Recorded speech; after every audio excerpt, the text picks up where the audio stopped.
Hello，大家好啊！聽日咧中年好聲音咧就最 last 一集咁樣就抽出七強啦。咁有3個選手咧就可能會被淘汰啦。咁而家睇翻個成績咧，尹景信咧就37分喺頭位喎。咁吳奕偉咧就30分啦，游淑晴咧就28分。比較擔心嗰3位咧就係鄭仲豪啦、周志康啦同埋陳旭培，都係徘徊喺19至20分之間嘅。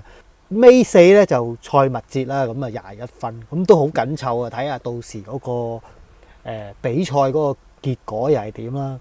咁呢10個人咧唱嘅歌咧，咁我就翻查翻啲資料啦，就係唱衛蘭之夜咁樣啦，就揀咗10首歌咁樣，睇下衛蘭嘅作品一定係難唱噶啦，咁啊睇下點樣演繹啦。好，講之前大家俾個 like 支持下我先，或者訂閱下我頻道啊。咁呢一集呢，同大家又深度咁分析下呢10位嘅選手啊。通常我之前呢都係揀啲歌手逐個講下，今次呢就一次過講10位歌手嘅即係唔好話預測啦，講下佢哋嘅心路歷程咁樣，又同埋佢哋又點樣唱啦。咁10強嘅最終會衛蘭之夜呢，其實真係即係又緊張又刺激啦。嗰10位選手呢，就唱衛蘭嘅經典作品啦。其實嗰個壓力呢係可想而知嘅。咁今次呢，又同大家拆解下，會覺得係邊個會唱得出色啲啊？有邊7位係可以入到嘅總決賽啊？咁首先講一講呢10位就揀咗咩歌啊？許美琪咧就唱 My Love My Faith， 許雲妮咧就唱大哥，周志康咧就唱愛你還愛你啦，尹景信就陰天假期，鄭家聲咧就如水，蔡密哲咧就穿花蝴蝶，鄭仲豪咧就算世界冇童話，陳旭培咧就街燈晚餐，吳奕偉咧就唱驗傷嘅，游淑晴啦就唱離家出走啊。其實呢個配對咧可以睇到啲選手嘅心思啊同埋策略嘅。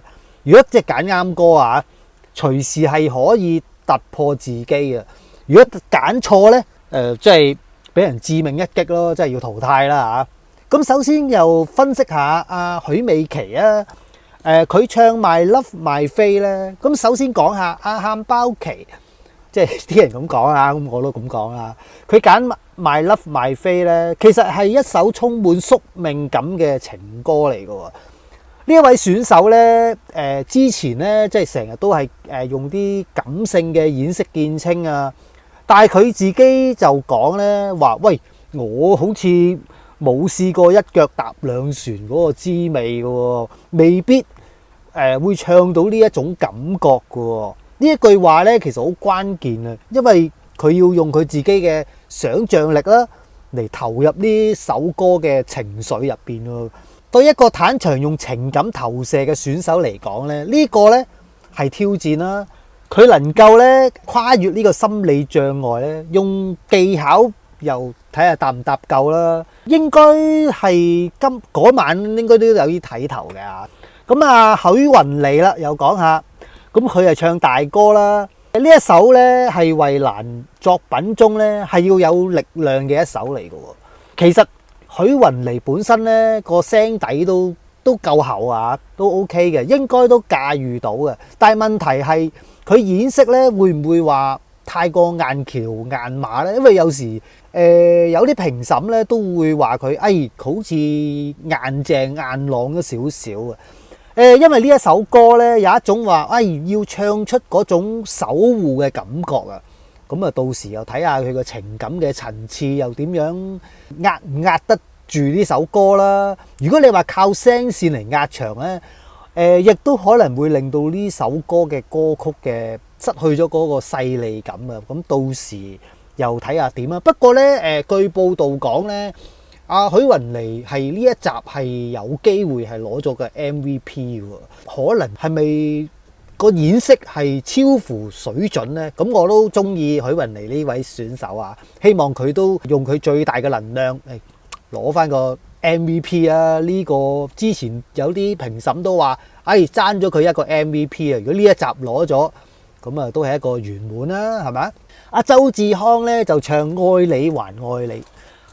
其實揀呢一首歌咧，呢一首歌係衛蘭宗比較溫柔啲嘅作品嚟嘅。佢之前咧表現都穩定嘅，即係穩定得嚟咧，啲人就話，唔係好夠驚喜啊！如果嗰晚希望佢突出翻少少啦，但係要證明自己咧，唔止係穩陣派啦，都要有一首情歌，唱呢首情歌啊，都要有唱出自己嘅味道啊！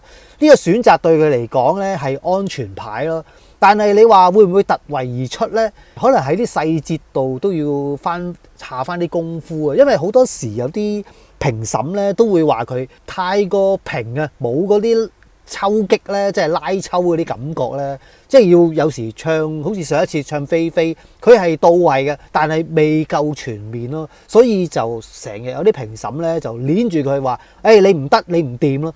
可能係要再抽身翻少少啊，因為點解呢？我又最近喺網上又睇翻有啲人唱菲菲啦嚇，湯令山啊唱呢首菲菲呢，我見到佢真係用嗰個感情啊，可能同埋個 key 呢係高翻1度或者半度之間嘅，咁嗰個出嚟嗰個感覺呢，個 feel 呢又唔同咗喎。但係據報道咧，阿周志康係俾人淘汰㗎，都唔緊要啦。咁希望佢盡量演繹呢一首歌，可能會俾人留下呢個深刻嘅印象啦，係咪啊？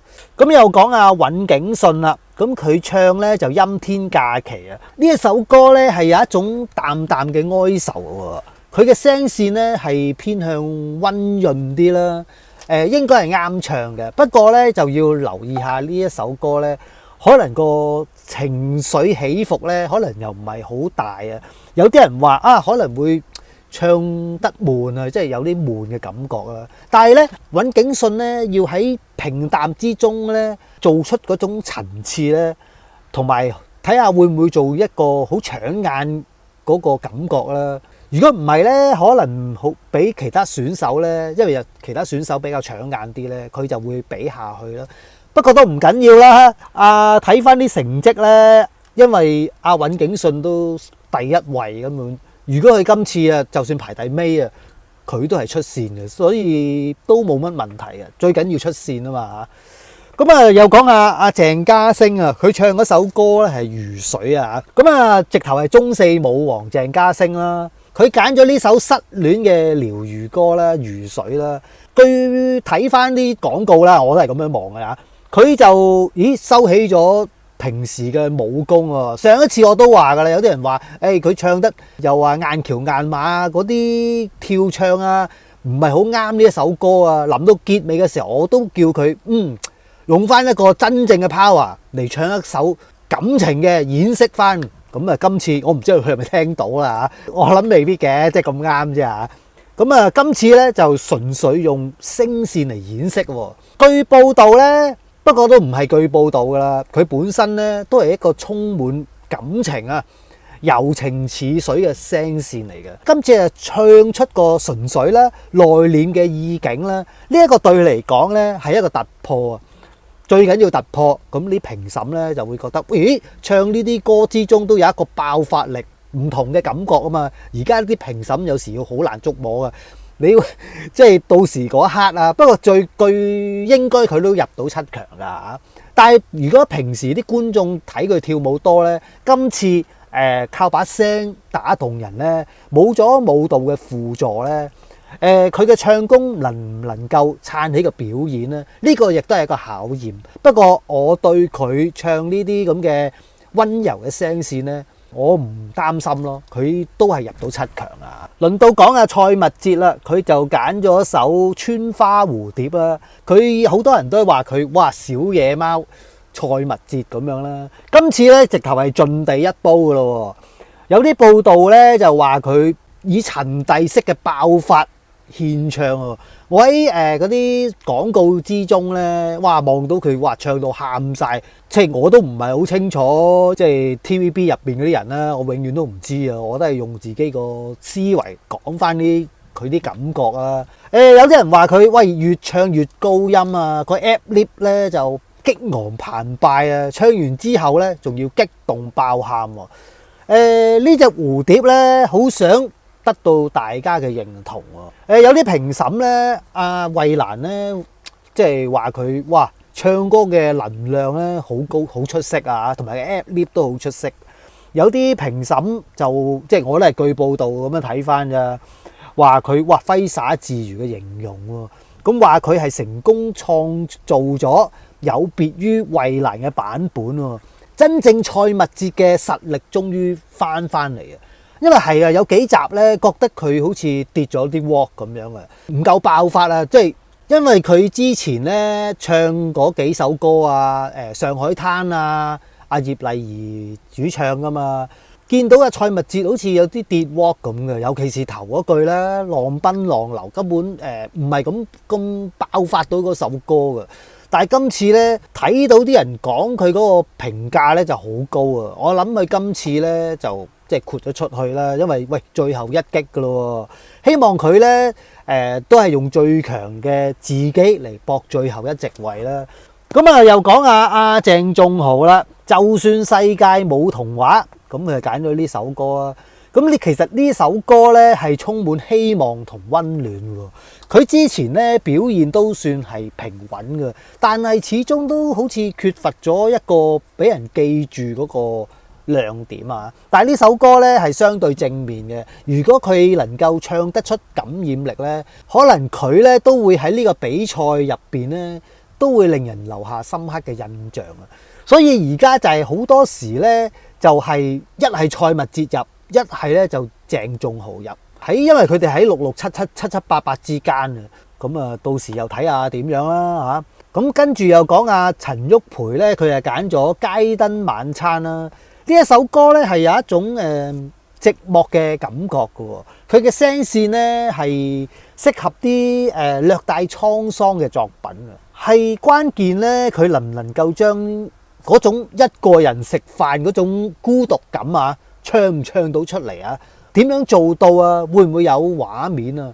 不過佢暫時係排喺最尾啦，即係如果睇翻分數，佢係19分嘅。如果要一個真係大突破咧，照計佢都係 foul 噶啦，我相信啊。又講阿吳奕偉啊，唱嗰首《驗傷》啊，佢呢個選擇咧，其實都係勇氣可嘉，因為咧。連原唱衛蘭咧，佢自己都會話：哇！呢首歌係超級難唱喎。